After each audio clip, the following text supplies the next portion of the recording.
Police Service has dismissed claims of an upsurge in crime cases in the country, as has been stated by the Ghana Bar Association. The Ghana Bar Association, in a statement to commiserate with the family of an Accra-based lawyer, Richard Badumbie, who was killed by some gunmen on the Bole-Bamboy Highway, urged the police to tackle the increasing cases of crime and murders. The association went ahead to place a 20,000 cedi bounty on the head of the gunmen, 3 of whom have since been arrested. But the police, in a sharp response, has taken exception to the claims by the Ghana Bar Association. The service, in a statement, has been reacting, also dismissing any such surge in violent crimes in the country.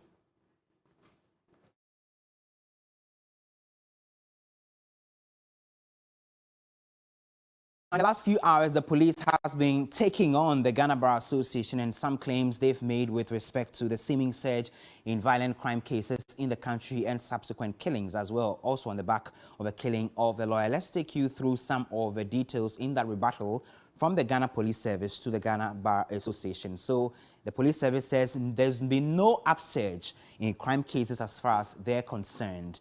And the service is on top of the security situation in the country as we speak. Now, the police says it fights crime every day, regardless of the circumstances, and treats every crime with the same urgency. Now, the statement goes ahead to say that Inspector General of Police, the IGP, as well as the Savannah Regional Police Commander have both commiserated with family of the Accra-based lawyer who was killed over the weekend. Now, 3 persons we know have so far been arrested and are being put before court today. The police has deployed various strategic crime prevention interventions to counter violent crimes, according to the police service, and that will include armed robbery. The police service concludes in that rebuttal to the Ghana Bar Association that the Special Anti-Robbery Task Force has been deployed to crime-prone areas across the country. So talk of parts of the northern region, the eastern region, even here in the Greater Accra region as well. And they say a holistic community policing program has been implemented across the country.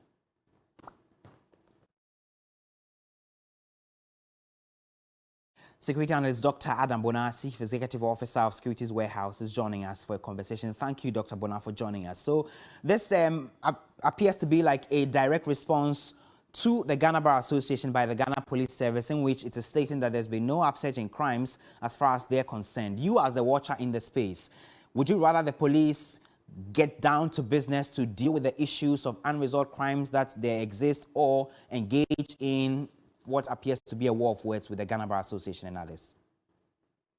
Well, I think it is both. Good afternoon to yourself and your listeners, comrade. I think it is both. I will want to urge the police to go after bad people and get them things. I also urging organizations such as the Ghana Bar Association to, play whatever role they can to assist the police in, dealing with crimes of this nature. And also to say the Ghana Bar Association, they shouldn't only talk when it has to be a member of theirs.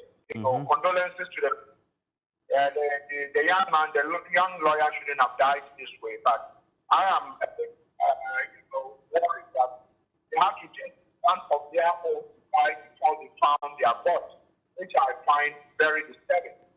But what the police wrote with regards to certain crime, if you look at the data between January 2021 and May, and you compare that to 2022 January to May, it will be difficult for you to say there's been surge in violent crime. So I think that the Ghana Bar Association they only spoke, without, probably reviewing any data at all and taking into consideration one of their own and other cases that they have heard about.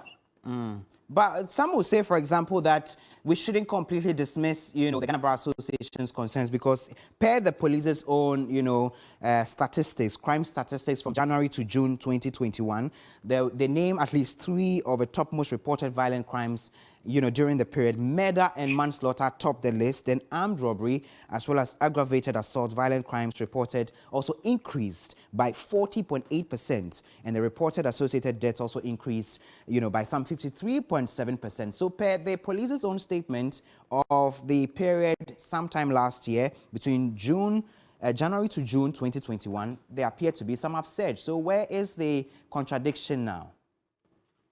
No, I am comparing the data they have with regards to 2021. We're in 2022, remember? Right.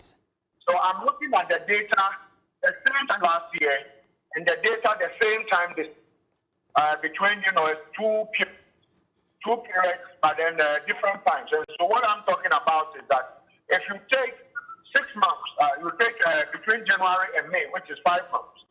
Last year, January, May, the same 5 months.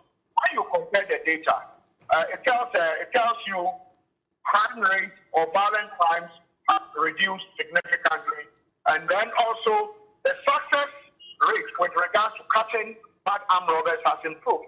Remember last year we had the Debunk, we had other crimes that actually even took place in front of the ITP, in front of the police headquarters. Some of us were out there talking about the surge in crime because then when you compare last year, vis-a-vis the year before last year, you realize that last year the numbers have gone up. And so anybody who is looking at 2020 and 2021, the person would be right. But when you compare 2021, 2022, in the same period, you will notice that there's been a decline. But that is not what they are saying. We shouldn't look at it. I think that crimes would have to continuously go down in this country. Right. The police would have to do everything within their capacity to ensure that crime rates come down.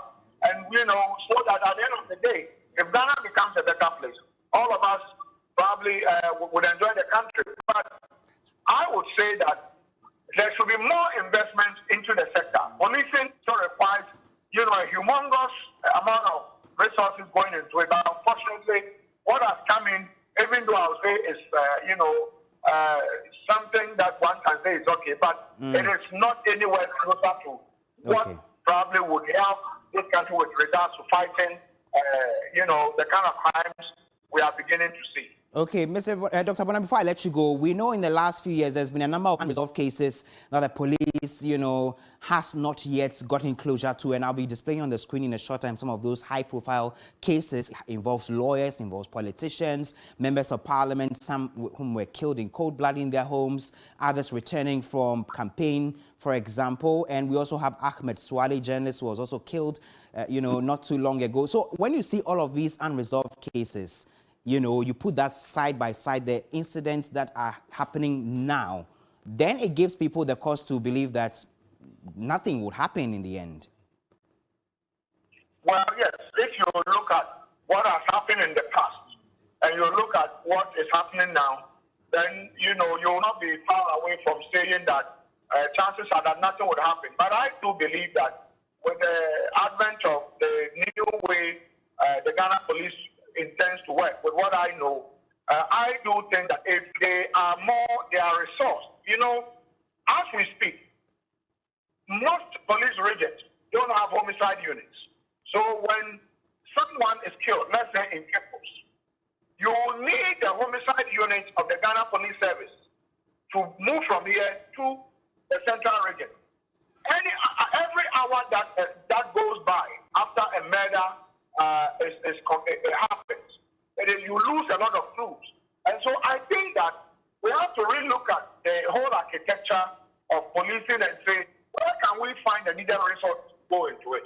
Or else, dealing with cold cases, the more it stays longer on the shelves, the more difficult it becomes to crack them. And so I would say that as soon as possible, if resources can be pumped into it, and ensuring that more men are trained to deal with these things, they deal with them. If not, we are going to be going around in circles. And so central government has a role to play in ensuring that A lot of these cases you mentioned, Ahmed Swale, JB Dankwa, the list is unending. You know, Trinidad, it's unending. Most of these cases are still, in the archives. Right. We need resources to go and restart them. But I think the resources, most often in terms of financial, it becomes a problem. Even human is a problem.